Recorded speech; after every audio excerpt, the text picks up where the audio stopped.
Oke, sekali ini perencanaan tapak mengenai materi yang kelima, yaitu ada tata masa, kemudian zonasi, zoning, dan drainase. Yang utama adalah tata masa. Nah, di sini tata masa itu sebagai elemen dalam site itu juga dapat tersusun dari masa bentuk bangunan dan vegetasi, atau juga bisa kedua-duanya, baik secara individual maupun secara kelompok, kan ini akan menjadi suatu unsur pembentuk ruang outdoor. Jadi nanti dilihat tata masanya, bentukannya itu bagaimana. Kalau misalnya bisa dilihat secara side plan ya, dari tampak atas, dari suatu tapak, itu posisi penataan masanya itu seperti apa. Nah, terlihat di sini ada dua, yaitu ada tata masa secara teratur dan tidak teratur. Nah, ini yang pertama ini adalah masa yang secara teratur. Nah, terlihat di sini sirkulasinya jelas. Nah, seperti ini dengan masa-masa yang berada di samping-sampingnya. Nah, sedangkan tata masa tidak teratur atau acak nih. Nah, di sini perlu ada penegasan untuk sirkulasinya. Kemudian, tata masa adalah peletakan massa bangunan majemuk pada suatu site yang ditata berdasarkan zona atau aspek penunjang lainnya. Tata massa bangunan ini di samping berdasarkan zonasi juga bisa dibuat berdasarkan alur sirkulasi yang saling terkait. Kemudian massa itu sendiri sebagai elemen site dapat tersusunnya dari massa berbentuk bangunan dan vegetasi, kedua-duanya baik secara individual maupun kelompok menjadi unsur pembentuk ruang outdoor. Nah, di tata massa itu terdapat konfigurasi massa. Nah, pada saat penataan massa itu membentuk suatu konfigurasi massa. Nah, ini ada kategori bentuk-bentuk dan penambahan menurut sifat hubung yang muncul di antara bentuk-bentuk komponen konfigurasi keseluruhannya, yaitu ada bentuk terpusat, bentuk linier, radial, klaster, dan grid. Nah, di sini peletakan massa yang majemuk ya pada suatu tapak, ya itu bisa berdasarkan dari zona. Untuk menunjang tata massa harus dibuat berdasarkan zonasi dan alur sirkulasi. Massa merupakan elemen tapak dapat disusun dari beragam bentuk bangunan baik secara individual atau secara kelompok. Nah, ini ada penataan massa secara acak atau yang tidak teratur. Kemudian ada penataan dengan order relasi 90 derajat. Nah, ini tegak ya, tegak lurus, bentukan 90 derajat. Kemudian penataan massa bangunan dengan order relasi 90 derajat dan penambahan maju mundur massa. Nah, ini 90 derajat, tapi ada permainan bentukan massa di sini. Nah, ini. Kemudian di sini ya, massanya ini kan ada bentukan beragam ini, maksudnya yang dari penambahan maju mundur massanya. Kalau yang penataan relasi 90 derajat ini kan bentuknya kotak biasa, hanya bentuk 90 derajat. Kemudian garis imajiner dari bangunan. Jadi terlihat di sini, garis imajinernya sejajar dengan bangunan yang ini. Kemudian ini sejajar dengan bangunan yang berhadapan di sini. Ini pun juga seperti itu, sejajar dengan bangunan yang di depannya. Nah, ini jenisnya untuk tatanan massa. Jadi ada hubung kait antar bangunan satu dengan bangunan yang lainnya. Kemudian ada relasi massa overlap yang saling bersinggungan di sini. Nah, ini. Di sini bisa juga bersinggungan di sini ya. Ini untuk massa overlap. Terus kemudian relasi massa sudut bertemu sudut. Nah, di sini lebih ini ya, lebih lekat antara massa satu dengan massa yang lain. Nah, ini untuk beberapa jenisnya. Untuk beda klasifikasinya tadi berdasarkan teratur dan tidak teratur, ada juga nanti berdasarkan konfigurasinya, yaitu tadi terpusat, radial, cluster, grid.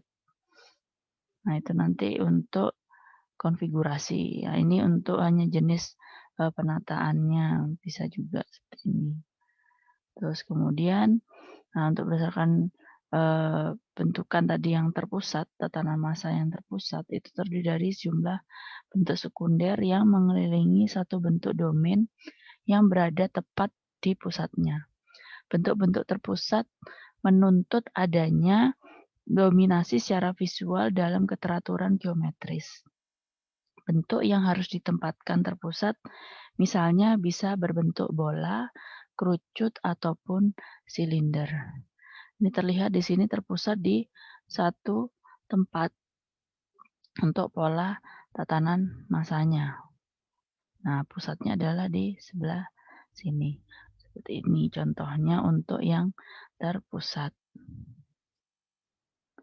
Nah, untuk bentukan linear, nah ini terdiri atas bentuk-bentuk yang diatur berangkaian sebuah baris. Membentuk sebuah garis juga bisa. Bentuk suatu garis lurus, garis linear, dapat diperoleh dari perubahan secara proporsional dalam dimensi suatu bentuk atau melalui pengaturan sederet bentuk-bentuk sepanjang garis. Ya, membentuk suatu garis. Nah, ini yang berbentuk linear. Nah, ini ya susunan bangunan ini terbentuk dengan secara linear. Nah, ini biasanya perumahan ya, bentuknya berbentuk linear untuk tatanan massanya. Sekarang untuk yang berbentuk radial untuk konfigurasi tatanan massanya. Ini merupakan suatu komposisi dari bentuk-bentuk linear yang tadi yang berkembang ke arah luar dari bentuk terpusat dalam arah radial. Suatu bentuk radial ini terdiri dari bentuk-bentuk linear yang berkembang dari suatu unsur inti yang pusatnya itu menuju arah luar membentuk suatu jari-jari.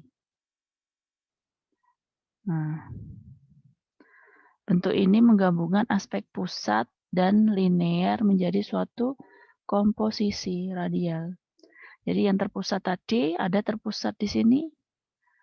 Nah, ya, ada terpusat di sini, kemudian ada linear juga di sini. Ada dua aspek konfigurasi, yaitu terpusat dan linear. Nah, biasanya kalau misalnya yang radial, di tengah-tengah ini merupakan RTH bisa juga, atau plaza, itu juga bisa. Biasanya kalau misalnya gedung kantoran yang besar itu, atau komersil, nah itu biasanya tengah-tengahnya ada ruang terbuka hijau atau plaza, atau orang-orang memilih melakukan istirahat juga bisa, melakukan ruang penerimaan juga bisa di situ ya, agar nanti pengunjung itu bisa memilih antara gedung satu dengan gedung yang lainnya sebelum dia memasuki salah satu gedung. Nah, ini untuk bentuk si radial. Jadi ada yang terpusat tapi bukan bangunan inti, tapi bisa memilih gedung-gedung yang lain yang berada di sekitarnya. Yaitu tadi ya, dari yang terpusat kemudian berkembang ke arah luar kayak membentuk jari gitu ya, menjari gitu. Nah, kemudian untuk setelahnya radial ada bentuk klaster. Ini sendiri klaster itu sekumpulan bentuk-bentuk yang tergabung bersama-sama karena saling berdekatan satu sama lain dan saling memberikan kesamaan yang bersifat visual.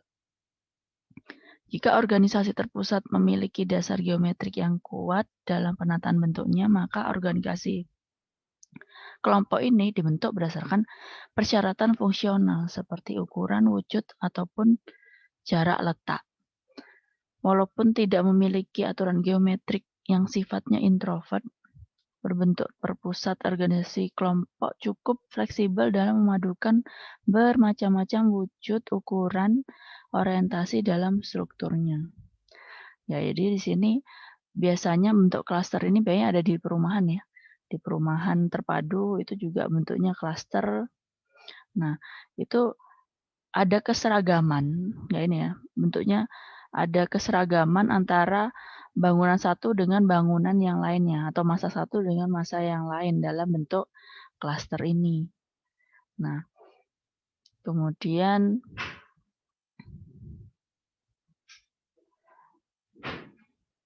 setelah ada bentuk grid, ini ada bentuk grid ya, ini merupakan bentuk modular yang dihubungkan dengan dan diatur oleh grid-grid 3 dimensi. Nah, grid ini adalah suatu sistem perpotongan dua garis sejajar atau lebih yang berjarak teratur. Grid ini membentuk suatu pola geometrik dari titik-titik yang berjarak teratur dan perpotongan garis-garis grid dan bidang-bidang beraturan yang dibentuk oleh garis-garis grid itu sendiri. Nah, ini yang membentuk suatu grid bentuk modular 3 dimensi. Ini ada bentuk grid-grid ini, ada penghubungan antara satu dengan yang lain di sini. Nah, ini bisa juga ini pola untuk sekolah juga bisa bentuk grid ini. Nah, ini ada bangunan masa-masa yang sama yang disusun secara teraturan dengan jarak yang teratur. Kalau klaster itu tadi bentuknya seragam, bentuknya itu sudah seragam kalau klaster. Itu ditampilkan dengan secara visual. Kalau grid ini berdasarkan jarak yang teratur. Bedanya itu. Terus kemudian untuk tata letak bangunan itu sendiri terdapat 3 situasi yang berkaitan dengan tata letak bangunan dalam tapak, yaitu untuk menciptakan ruang luar yang berkualitas. Ini meletakkan dan mengkonfigurasikan beberapa banyak massa pada tapak, yaitu seperti kayak proyek perumahan ya, perumahan, kampus, komplek perdagangan, kotes, dan komplek kantor. Nah, perhatian utama ini diarahkan oleh kondisi alami si tapak. Nah, terutama ini pada konturnya. Kemudian ruang luar yang akan diciptakan di antar bangunan dan hubungan fungsional antar bangunannya. Kemudian yang kedua, itu meletakkan bangunan massa tunggal sebagai komponen struktural utama pada suatu tapak, yaitu seperti rumah, masjid, bank, kantor, satu bangunan, atau masa-masa yang berbentuk satu bangunan besar gitu ya. Nah, ini perhatian utamanya adalah tumpu pada masa bangunan itu sendiri, yang sering akan muncul sebagai objek utama dalam ruang tapak. Itu nanti bisa dilihat dari sosok figurnya, dari berbagai sisi tapak, atau tampilannya dari semua sisi tapak bisa dilihat. Elemen tapak yang lain menjadi latar belakang atau pelengkapnya. Nah, kemudian yang ketiga adalah mengembangkan, merenovasi bangunan dan tapak existing. Nah, tujuan utamanya untuk mengembangkan kualitas tapak menjadi lebih fungsional dan estetis atau indah ya. Kemudian perhatian utama ditujukan pada ruang-ruang yang masih tersisa dan belum terdefinisikan untuk dengan baik. Jadi untuk bisa juga direnovasi, kalau ada bangunan di existing ya, menambah juga bisa merenovasi. Terus kemudian, nah ini untuk contoh aja, di sini pola tata massa. Nah ini ada pola tata massa bangunan terletak nyaris di tengah tapak dengan pola persegi sebagai bentuk keselarasan dalam bentuk tapak. Ini ya bentuknya nyaris di tengah, tapi ini menyebar di kanan dan kiri. Tapi pola tata massa ini juga selain berdasarkan dengan zonasi juga berdasarkan dari ini, beberapa analisa yang sebelumnya itu ya. Analisa yang seperti, pertama dari kondisi tanahnya, kemudian dari iklimnya, kemudian dari kebisingan, aksesibilitas, sirkulasi, dengan respon ininya ya, respon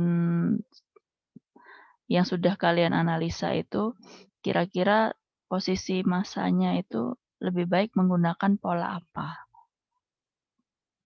Nah, ini nanti pola tatanan masanya. Nah, ini. Nah, misalnya ini bentukan tata massa. Nah, di sini nanti kalian juga akan buat 3D-nya tapi berbentuk ini aja, block plan aja, bentuk block plan untuk mengetahui susunan massanya seperti apa yang kalian buat.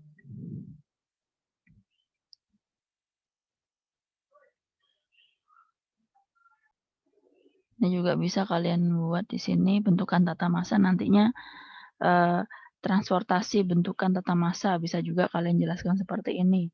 Oh, lantai podium yang berfungsi sebagai retail dibuat persegi panjang untuk tujuan memaksimalkan luasan kebutuhan retailnya. Selain itu juga mengikuti kebutuhan basement yang fungsinya sebagai parkir kendaraan dan penghuni apartemen maupun retail.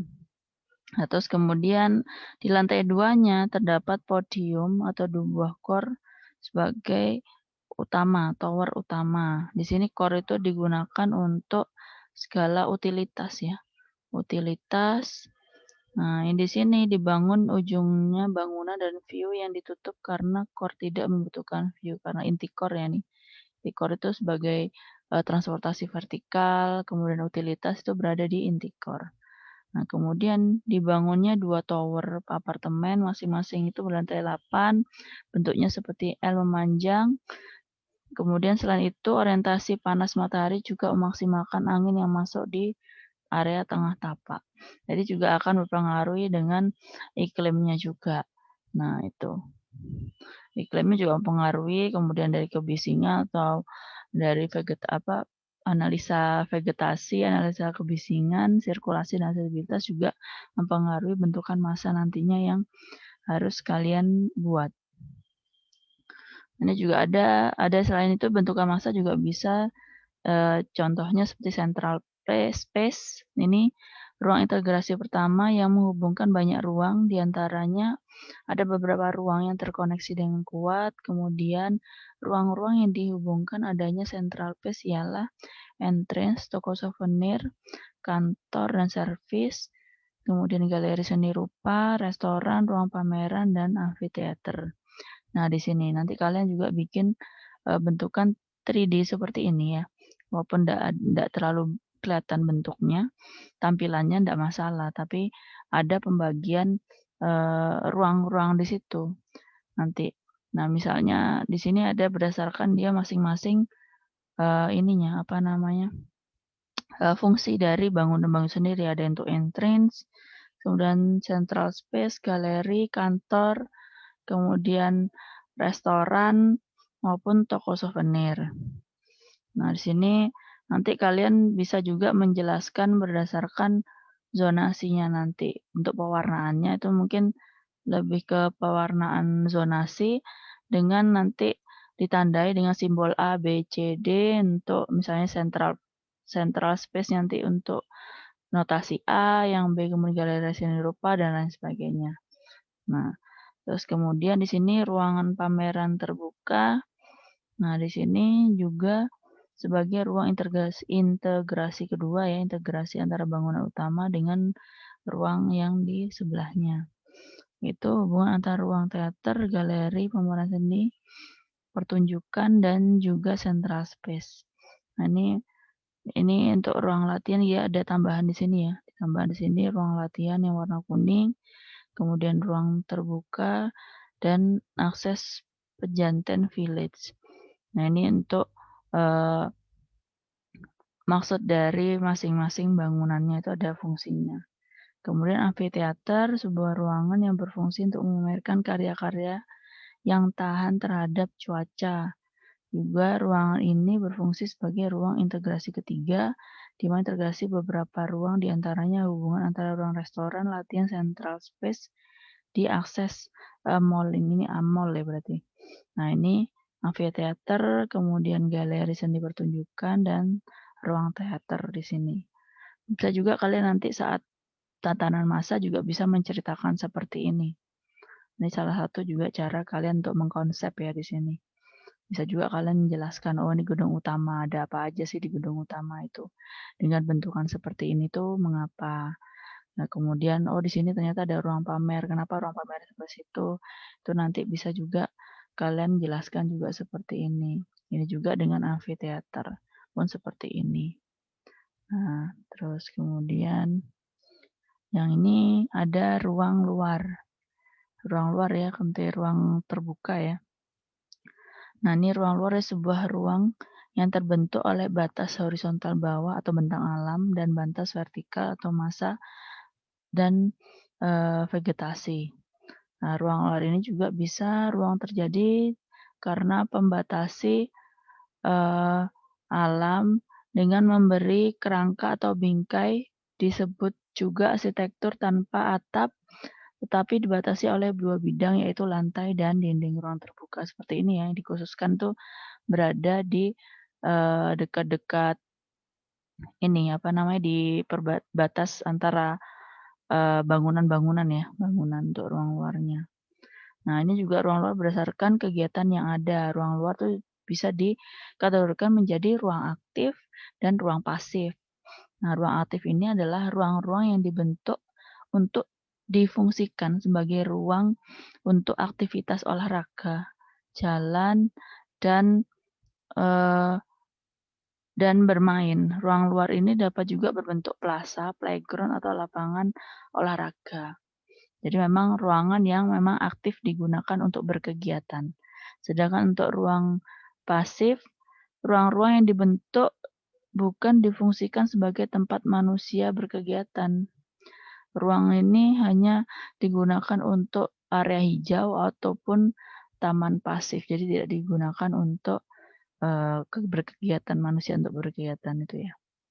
Nah, terus kemudian ruang luar berdasarkan fungsinya ini dikategorikan yang pertama fungsional, artinya ruang luar dibentuk dengan adanya fungsi atau guna tertentu. Yang pertama adalah ruang aktif, bermain, bisa bentuk bermain dan olahraga, tempat peralihan kegiatan atau tempat untuk menunggu, sarana penghubung antar bangunan, kemudian sebagai pembatas antar bangunan, sebagai pengatur jarak antar bangunan. Nah, untuk yang secara ekologis, artinya ruang luar itu dibentuk dengan mempertimbangkan fungsi secara ekologisnya, yaitu sebagai sumber penyegaran udara, menyerap CO2 dan menghasilkan O2, kemudian sebagai penyerap dan pengendali air hujan dan untuk mengatasi banjir ya. Kemudian sebagai pengendali ekosistem tertentu, sebagai pelunak atau pelembut massa bangunan ruang luar. Jadi secara fungsional ataupun secara ekologis saja. Nah, kemudian dalam perencanaan luar, menurut kesan fisiknya itu ada juga dibagi secara dua ya, ruang positif dan ruang negatif. Nah, ruang positif ini suatu ruang terbuka yang diolah dengan meletakkan massa bangunan melingkupi itu akan bersifat positif, biasanya terkandung dari kepentingan dan kehendak manusia. Kemudian untuk ruang negatif, ruang terbuka yang melebar dan tidak berfungsi dengan jelas yang bersifat negatif, biasanya terjadi secara spontan tanpa kegiatan tertentu. Jadi ruang positif ya maksudnya di sini memang dirancang digunakan untuk ada efek positif di situ untuk orang sekitar dan bangunan sekitarnya. Untuk ruang negatif itu ya ruang yang tidak terencana, yang tidak ada fungsinya. Kemudian ruang luar ini pembentuk ruang menciptakan ruang luar dengan penyusun massa bangunan. Unsur keras ini seperti unsur keras yaitu secara berimbang dan dengan masa vegetasi, yaitu unsur lunaknya. Jadi kayak perkerasan ya, perkerasan, penyusunan massa bangunan, kemudian bersandingan dengan unsur vegetasi yang sebagai unsur lunaknya.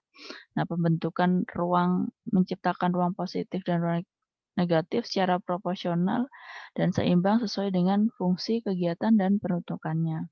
Hindari untuk tidak sengaja menciptakan ruang-ruang mati atau ruang yang tidak dapat difungsikan. Itu tentu harus dihindari. Memang harusnya semua terencana sesuai dengan analisa maupun tanggapan yang sudah kalian buat. Nah, ini untuk orientasi. Jenis orientasi menurut Sotiachi itu adalah orientasi terhadap garis edar matahari yang merupakan suatu bagian elemen penerangan alami.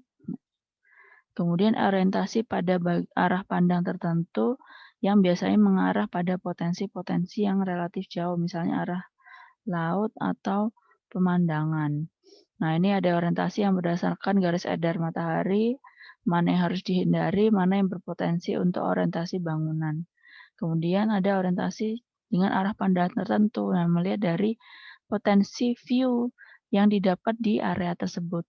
Nah, itu yang akan dijadikan orientasi dari bangunan itu. Nah, kemudian matahari ini menimbulkan gangguan panas dan silau ya, untuk secara tampilan untuk segala orientasi bangunan. Jadi pelindungan yang dapat dilakukan adalah mengantisipasi permasalahan itu dan dapat digunakan beberapa cara, yaitu pembayangan dan filtrasi atau penyaringan cahaya. Bisa juga dengan menghindari posisi yang menyebabkan terik matahari atau silau matahari yang masuk ke dalam bangunan. Nah, itu bisa juga dengan cara pembayangan, itu maksudnya meminimalisir matahari yang masuk ke dalam bangunan. Bisa juga dengan sun shading, itu juga bisa kalau memang tidak memungkinkan untuk merubah posisi orientasinya. Kadang kan, view-nya yang bagus ternyata menghadap ke timur atau ke barat ya. Ke barat tuh biasanya lebih panas. Nah, misalnya view-nya ternyata yang bagus itu malah yang dari arah barat. Nah, sedangkan secara orientasi matahari yang silau mataharinya itu tidak tidak secara view-nya itu sudah bagus, secara view-nya itu sudah bagus, cuma untuk matahari yang dari sisi barat itu sangat panas. Akhirnya perlu ada sun shading atau pembatas atau meminimalisir matahari untuk masuk ke dalam ke dalam bangunan. Kemudian adalah penyaring cahaya, bisa juga dengan sun shading itu, jadi meminimalisir cahaya yang terik itu untuk masuk ke dalam bangunan. Kemudian orientasi bangunan yang paling optimum di semua daerah iklim adalah memanjang dari arah timur dan ke barat. Dan untuk daerah tropis, lembab proporsi optimum antara lebar panjang 1:1,7. Ini secara standar mungkin. Jadi nanti ada perbandingan antara lebar dan panjang, dan kalau bisa bangunan itu memanjang dari arah timur dan ke barat. Karena berarti kan otomatis kalau memang memanjang dari timur dan ke barat, kalau misalnya bangunan itu memanjang dari timur ke barat ya, otomatis kan view-nya yang akan didapat itu adalah dari utara dan dari selatan. Nah, di sini juga akan meminimalisir pencahayaan yang silau energi panas dari matahari dan silau mataharinya itu. Terus kemudian ini ada zoning. Nah, zonasi ini atau zoning itu ada beberapa macam. Yang utama adalah privat. Yang terutama adalah secara privat, publik, dan service. Kemudian ada tambahan lagi yaitu secara semi privat dan semi publik. Nah, privat itu sendiri adalah zona yang memiliki privasi tinggi, yaitu 100% misalnya. Misalnya 100%. Maka dipilih area ini adalah area yang jauh dari jalur umum.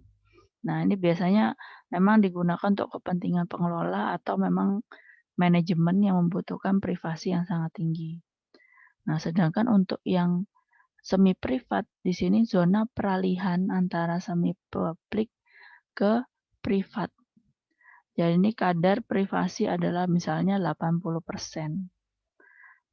Nah, ini area ini bisa diantaranya privat dengan semi publik. Nah, di sini. Kemudian untuk yang semi publik, zona peralihan antara semi privat yang tadi dengan publik. Ya, ini kadarnya mungkin bisa sekitar 20%, bisa juga. Mungkin 30 sampai 20% ya untuk kadar privasinya. Jadi dominan masih di publik karena ini namanya juga sudah semi publik. Nah, terus kemudian biasanya ini area pertemuan pengelola dengan pengunjung. Kemudian untuk yang publik sendiri, zona yang berhubungan secara langsung dengan pengunjung otomatis 100%-nya adalah publik atau yang bersifat umum. Nah, kemudian untuk in service, zona yang berhubungan dengan kegiatan pelayanan di sini. Yang gunanya untuk servis seperti toilet, kemudian kamar mandi, toilet atau kamar mandi, kemudian musola dan lain sebagainya yang bersifat servis atau pelayanan. Terus kemudian, nah di sini seperti bentukan yang tadi ya, bentukan yang tatanan massa tadi. Nah, di sini zoning pada tapak dibedakan menjadi 4, yaitu publik, semi publik, privat, dan service. Jadi yang utama itu harus ada publik, privat, dan service. Yang semi publik dan semi privat tidak diharuskan tidak harus selalu ada. Jadi sesuai dengan kondisi dari masing-masing objek. Nah, di sini terlihat yang bersifat privat, mungkin di sini yang ditandai dengan warna merah karena privat. Kemudian yang bersifat publik di sini yang berdekatan dengan jalan adalah yang warna hijau. Kemudian yang semi publik di sini adalah yang warna biru. Nah, untuk yang service di sini yang berwarna kuning karena dia sifatnya adalah pelayanan, jadi berada di sudut di sini. Kalau misalnya berbatasan langsung dengan umum atau jalan di sini adalah yang bersifat publik yang ditandai dengan warna hijau. Pewarnaan ini tidak baku, jadi bisa disesuaikan. Tapi memang biasanya yang digunakan untuk pewarnaan zonasi ini, merah akan identik dengan warna yang lebih privasi. Sedangkan biru dan hijau ini bebas mau semi publik atau publik. Tapi memang dua warna ini akan berhubungan dengan publik, entah itu publik 100% atau memang semi publik. Untuk yang service ini bisa menggunakan warna lain, biasanya saya menggunakan warna yang netral atau enggak setidaknya mungkin abu-abu atau abu-abu gelap, abu-abu terang, ini kuning juga tidak masalah. Yang penting nanti kan ada penjelasannya dari masing-masing warna ini. Terus kemudian, nah ini ada contohnya kondisi assisting ini seperti site ini, Nah, ini site merupakan sebuah lahan pertanian milik desa dan berada di jalur hijau. Terdapat pula irigasi. Nah, di sini assisting, kalian kalau bisa juga buat mappingan seperti ini ya untuk awal untuk sebelum analisa atau sebelum analisa kalian bisa membuat mappingan seperti ini. Jadi sisi sebelah sini ada assistingnya kios-kios, kemudian di sini ada pertanian atau sawah. Di sini pun ternyata ada irigasi kecil, di sini pertanian. Kemudian ini ada jalur hijau dan irigasi. Dan ini ada persawahan, ini untuk mappingan kondisi existing.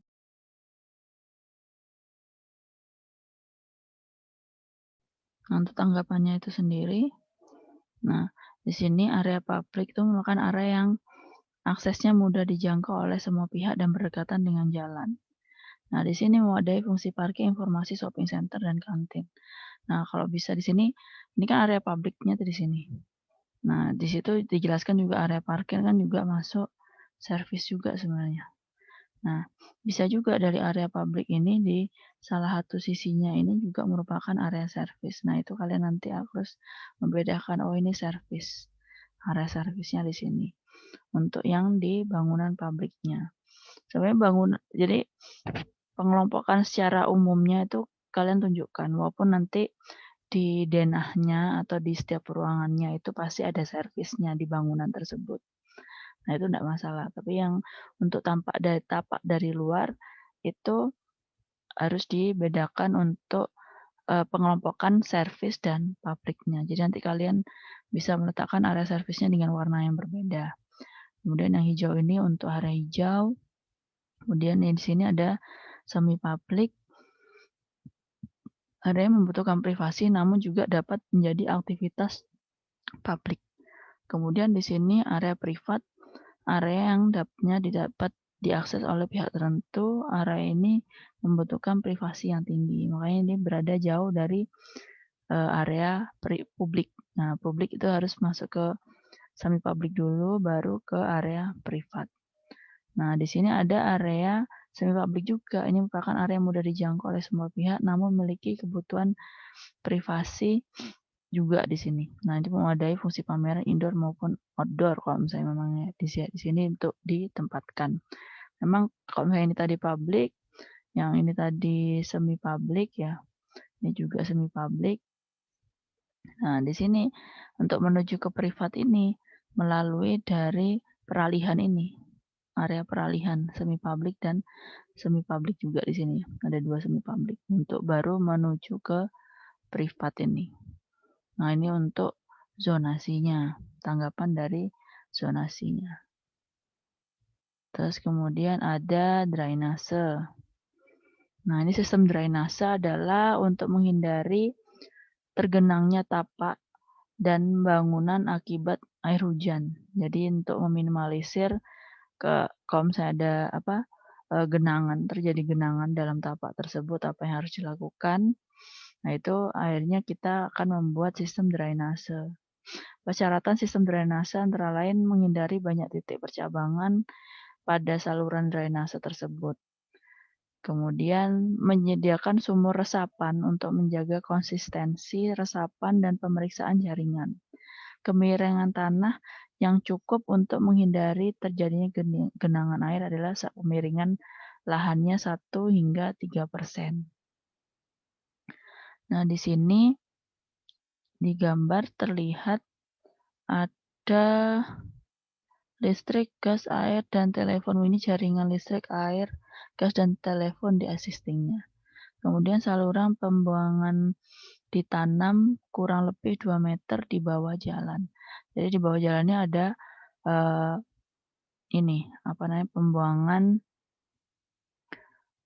saluran pembuangan yang ditanam. Kemudian tempat pembuangan utilitas harus berada di belakang bangunan posisi pembuangannya.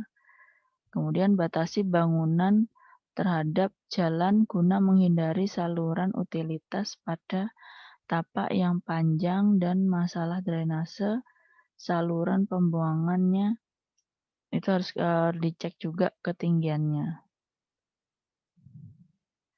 Nah, kondisi existing, site merupakan area persawahan misalnya. Site area persawahan dikelilingi oleh irigasi dan pengairan padi dan tak ada hujan. Nah, curah hujan ini juga berhubungan dengan curah hujan ya. Nah, curah hujan yang turun biasanya langsung tersalurkan menuju irigasi. Arah hujannya dari arah sini, arah utara. Nah, irigasi sebagai batas jalur hijau. Nah, irigasinya selebar 30 cm. Nah, bentuknya seperti ini. Irigasi sebagai jalur hijaunya adalah 1 meter kedalamannya. Nah, ini irigasinya kedalamannya 30 cm, ini untuk existing. Nah, untuk tanggapan sebagai adaptasi iklim tropis, maka akan digunakan atap miring untuk menanggulangi masalah hujan. Air hujan yang turun ke atap bangunan akan dialirkan turun kemudian menuju saluran irigasi yang sudah ada. Nah, di sini berarti bentukan dari atap ini akan mengarah ke area irigasi tadi, saluran drainase atau saluran irigasinya tadi. Begitupun juga yang ada irigasi 30 cm, berarti bentuk atapnya akan akan mengarah ke saluran itu.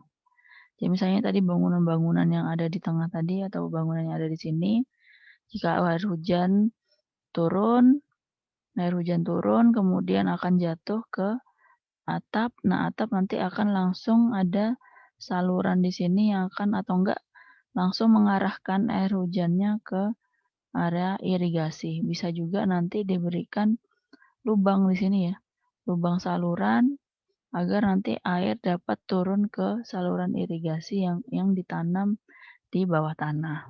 Itu juga bisa. Nah, begitupun juga dengan yang irigasi 30 cm. Jadi arah hadap atapnya itu nanti menyesuaikan dengan potensi-potensi saluran irigasi yang akan ada di sekelilingnya. Jika tidak ada, berarti harus ada dibuat saluran irigasi nanti yang sekiranya bisa meminimalisir tidak ada genangan ataupun curah hujan yang tinggi nanti, meminimalisir untuk banjir, itu juga perlu. Jangan sampai nanti kalian tidak rencanakan ternyata saluran irigasinya lebih tinggi daripada daripada tanah di bangunannya, otomatis akan tergenang di bangunannya, bukan malah mengarah ke drainasenya.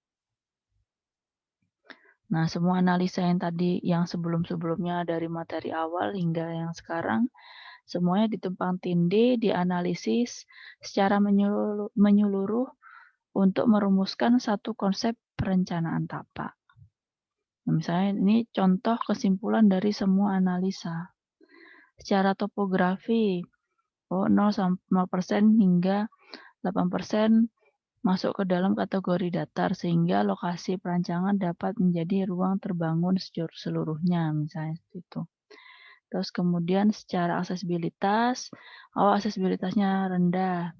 Jalan di dalam lingkungan, kelas jalan lingkungan, jadi volumenya sekian. Dan tingkat pelayanan jalannya adalah sekian misalnya. Jadi ada di kesimpulannya topografi, aksesibilitasnya sudah rendah.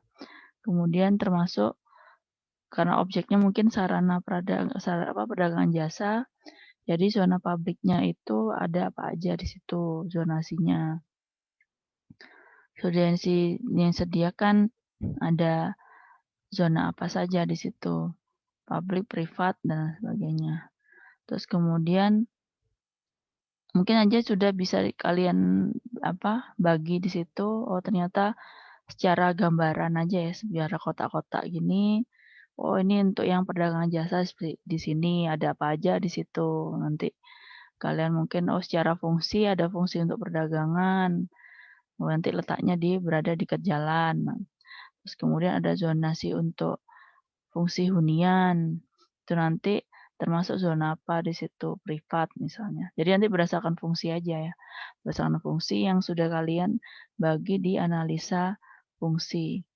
Nah, misalnya ada yang perdagangan jasa, nanti zonasinya adalah zonasi publik.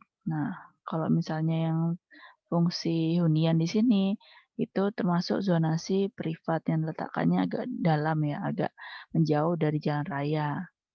Nah, terus kemudian di sini dilihat aksesibilitasnya yang rendah itu di daerah mana nanti. Aksesibilitas rendahnya. Kemudian aksesibilitas tinggi itu di daerah mana. Kemudian di sini ada nanti adanya RTH untuk penataan vegetasi juga bisa. Kemudian ini fungsi sebagai fasilitas penunjang. Nah, di sini fungsi fasilitas penunjang ini nanti berzonasi publik. Nah, kemudian nanti arah hadapnya juga ya, arah hadap atau enggak tatanan masanya nanti bisa juga ditambahkan, tata masanya nanti berupa bentukan terpusat, grid, atau lain sebagainya. Nanti sirkulasi yang digunakan adalah sirkulasi apa. Di sini. Nah, ini nanti ada beberapa yang harus dimasukkan juga di kondisi tapak ya, yaitu ada secara KDB, KLB, GSB, KDH, RTH. Nah, itu harus berapa di kawasan itu. Mungkin bisa lihat dari pedoman ya, atau enggak dari kebijakan yang sudah kalian dapat. Misalnya ini perhitungan KLB, KDB, terus nanti angka peroleh dari luasan total bangunan dari luasan total lahan. Peraturan tentang luas total bangunan maksimal yang diizinkan bangunan di sebuah lahan. Koefisien dasar bangunan, luas lantai bangunan dasarnya tuh berapa maksimal. Nah, contoh luas lahannya 1000, luas dasar bangunannya 600 meter persegi. Luas lahannya kemudian di sini luas lantai dasar yang terbangun diboleh adalah 60%, yaitu 600 meter persegi. Sedangkan luas lantai boleh terbangun adalah, misalnya di sini ada 2,4, yaitu 2400 total. Total luasan yang boleh dibangun. Nah, dan ketinggiannya adalah 4 lantai. Itu juga kalian harus tahu. Nah, kemudian untuk penentuan tema, nah itu berdasarkan tema itu pokok pikiran atau dasar cerita ya. Itu menentukan jiwa dalam perancangan. Pokok pikiran yang kemudian diwujudkan dalam bentuk desain dan disesuaikan dengan konsep. Nah, berupa istilah misalnya ramah lingkungan, green architecture, arsitektur tradisional, local wisdom, dan lain sebagainya. Itu berdasarkan nanti tema yang diangkat seperti apa. Nah, kemudian di sini ada pengguna, yaitu kan masing-masing pengguna memiliki karakter yang berbeda, tergantung nanti penggunanya ada siapa saja di situ. Pengunjung, pengelola, atau enggak nanti ada tambahan yang lain disesuaikan dengan masing-masing objek. Misalnya sekolah ya, ada guru, ada murid, ada karyawan, petugas kebersihan, satpam, dan lain-lain. Nah, ini harus ditentukan berapa jumlah pengguna yang nantinya ada di situ. Kemudian toko itu juga ada pengunjung, karyawan, petugas kebersihan, dan satpam. Itu jumlahnya juga berapa. Nah, misalnya kok kegiatan nanti, ini analisa kegiatan ya, dari sekolah, itu guru, itulah mengajar, terus kemudian mengajar berarti di kelas ya, mengoreksi mungkin di ruang guru, kemudian istirahat mungkin di kantin ya misalnya, atau di area atau di ruangan khusus ya terserah nanti. Toko pun seperti itu, karyawan itu ada 2, ada SPG, ada manajer. SPG itu ada tempat untuk menjaga barangnya, tempat istirahatnya, manajer ada bekerja juga, ada tempat istirahatnya juga. Jangan lupa nanti area servisnya juga ada, misalnya kebutuhan makan, kebutuhan makan dan minum, kemudian kebutuhan untuk buang air, atau kemudian beribadah dan lain sebagainya, itu juga harus dimasukkan. Nah, ini kebutuhan ruang. Nah, harus dilihat adalah ukuran ruang kapasitas aktivitas berdasarkan dimensi dan jumlah. Jumlah manusianya, kemudian sirkulasi manusianya, perabotnya juga ukuran dimensi perabotnya masing-masing itu berapa, jumlahnya berapa. Kemudian yaitu ada tadi ya sirkulasi manusia maupun perabotnya. Kemudian jumlahnya berdasarkan jenis atau macam ruang yang dibutuhkan dan keseluruhannya jumlahnya berapa. Bentuk ruangnya berdasarkan fungsi sebagai wadahnya ya. Itu orang ke orang ke benda, orang ke binatang, berdasarkan citra sebagai kebutuhan itu adalah secara estetika, budaya, dan seni. Ini tadi ya, mengasalnya guru tadi mengajar butuh meja dan kursi, itu nanti ruangannya di kelas. Kemudian SPG pun seperti itu, nanti silakan dibaca aja. Disesuaikan dengan objeknya masing-masing. Mungkin itu, oke.